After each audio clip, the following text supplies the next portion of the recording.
नमस्कार साथियों। आज के वीडियो में मैं प्रतिशत के बारे में जो पिछले वीडियो में मैंने प्रश्न बताए थे उनसे आगे क्रम में हम चर्चा करेंगे। आज के वीडियो में मैं प्रतिशत से संबंधित जो प्रश्न ज़्यादातर कंपटीशन में आते हैं या पूछे जाते हैं किसी भी प्रतियोगिता परीक्षा में, उसके बारे में बताऊंगा।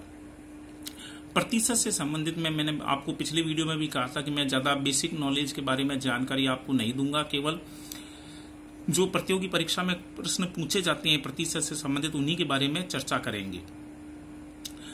साथियों, अगर आपको मेरे वीडियो पसंद आ रहे हैं तो प्लीज़ लाइक, सब्सक्राइब और शेयर करना ना भूलें।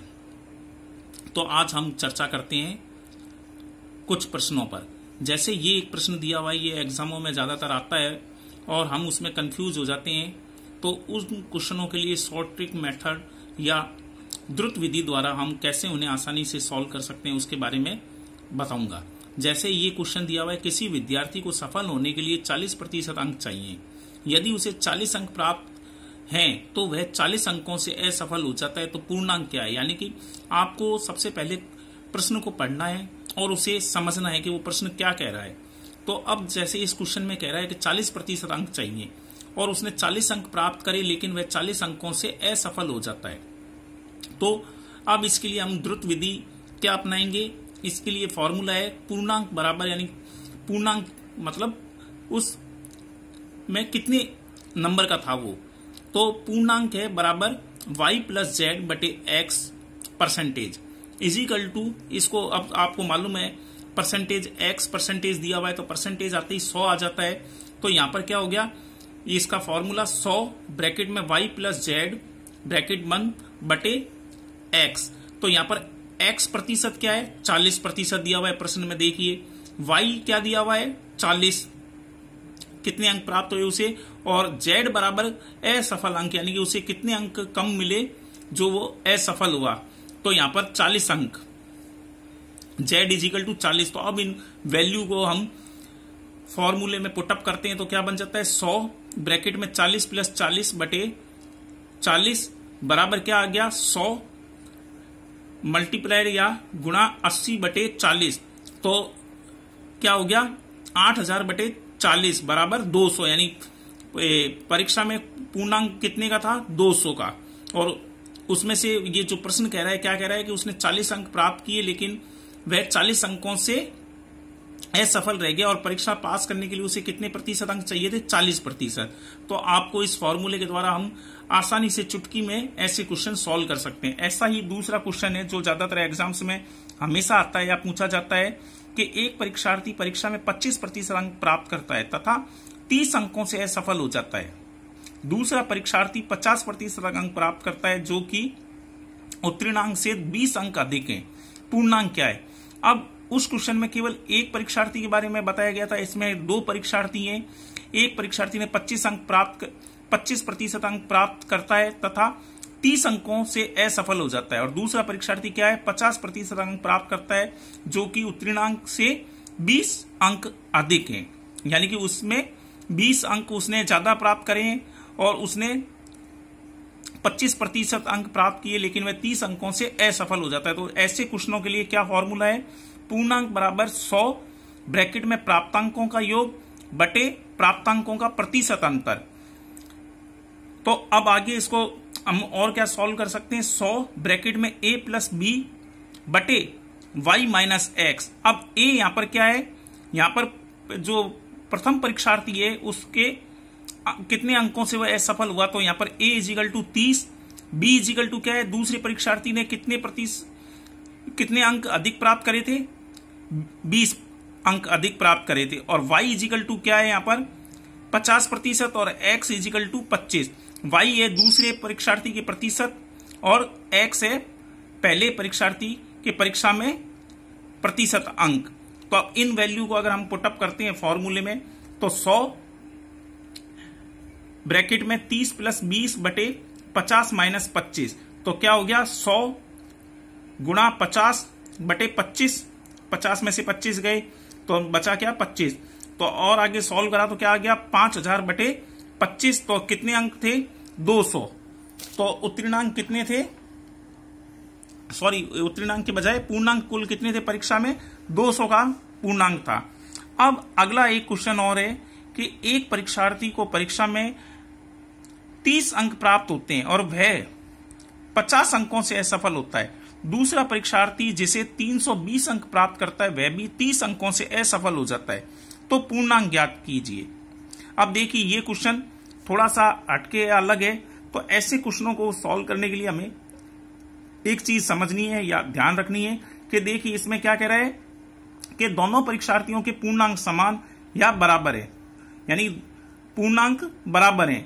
अब यदि पूर्णांक को हम x मान लें, क्योंकि यहां पर दिया हुआ नहीं है तो उसको हम क्या मानेंगे? x। तो प्रथम परीक्षार्थी के लिए उत्तीर्णांक क्या होंगे?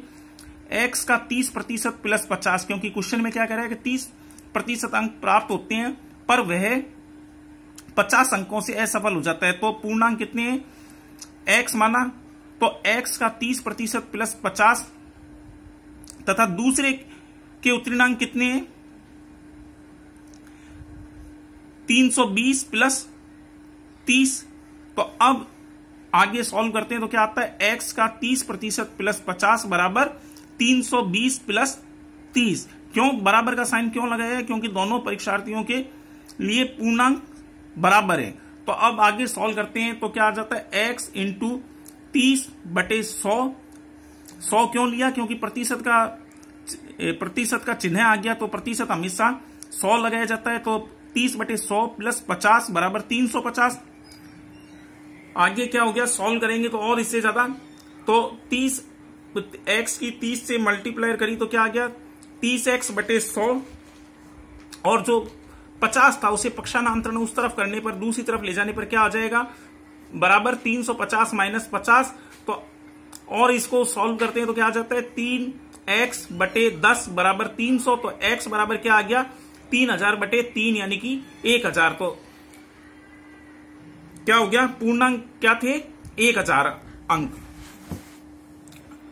अब एक क्वेश्चन ये देखिए, ये क्वेश्चन भी ज्यादातर एग्जाम्स में पूछे जाते हैं कि किसी आयत की भुजाओं के माप में एक भुजा यदि 5% अधिक तथा दूसरी भुजा 4% कम माप ली जाए तो इस माप से क्षेत्रफल में होने वाली प्रतिशत त्रुटि बताएं। तो ऐसे क्वेश्चनों को आप सॉल्व करोगे कि भाई क्षेत्रफल बराबर आयत का क्या होता है? लंबाई इंटू चौड़ाई। फिर आप करोगे 5% अधिक तो 105, 4% कम यानी कि 96, और फिर उनको गुणा करके सॉल्व करोगे फॉर्मूला लगाकर, तो बहुत ज्यादा टाइम लग जाएगा। उसके लिए हमें क्या फॉर्मूला अपनाना है कि प्रतिशत त्रुटि बराबर क्या है?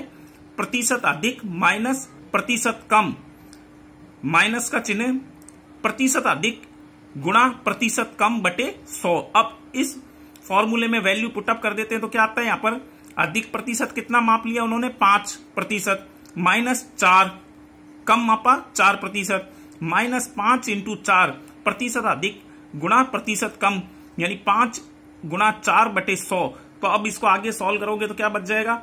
1 माइनस 1/5, और सॉल्व करेंगे तो क्या आएगा? 4/5 प्रतिशत अधिक। अधिक क्यों दिया है? क्योंकि चिन्ह है यहां पर धनात्मक, यानी 4/5 के नीचे क्या है? 4/5 क्या संख्या है? प्लस की संख्या है, धनात्मक है, इसलिए ये अधिक माप त्रुटि आएगी, 4/5 प्रतिशत अधिक।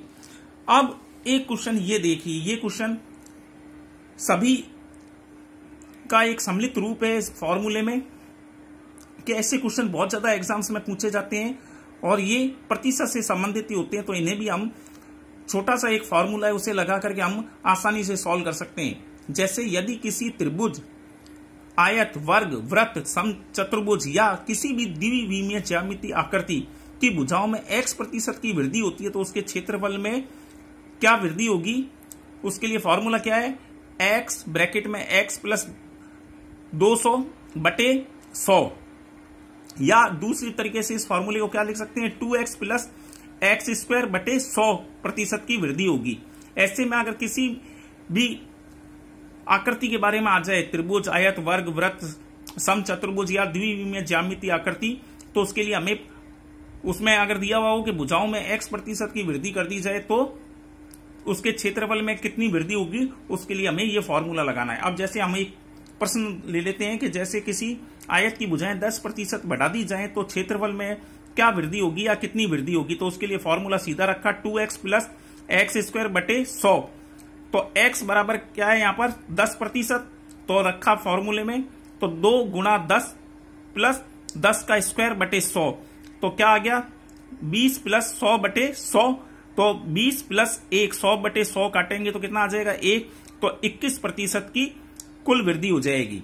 इसी प्रकार त्रिभुज की भुजा यानी त्रिभुज 3 भुजाओं से मिलकर बनता है, अगर उसकी प्रत्येक भुजा 20% बढ़ा दी जाए तो यही फॉर्मूला रखेंगे, 20% बढ़ा दी जाए तो क्षेत्रफल में क्या वृद्धि होगी। तो 20% बढ़ा दी जाए तो 2 इंटू यानी फॉर्मूला वही रखना है 2x प्लस एक्स स्क्वायर बटे 100, तो 2 गुणा 20 प्लस 20 का स्क्वायर बटे 100 बराबर 40 प्लस 400 बटे 100 बराबर क्या आ गया, इसका लघुत्तम लेकर अगर सॉल्व करेंगे तो 44% की वृद्धि आ जाएगी। तो इस प्रकार मुझे उम्मीद है आप लोगों को ये वीडियो बहुत पसंद आया होगा। पसंद आया तो प्लीज लाइक, सब्सक्राइब और शेयर करना ना भूलें। और आगामी परीक्षाओं से संबंधित और भी मैं ऐसे वीडियो बनाऊंगा जिससे छात्रों को बहुत ज्यादा लाभ मिलेगा, मुझे उम्मीद है। धन्यवाद।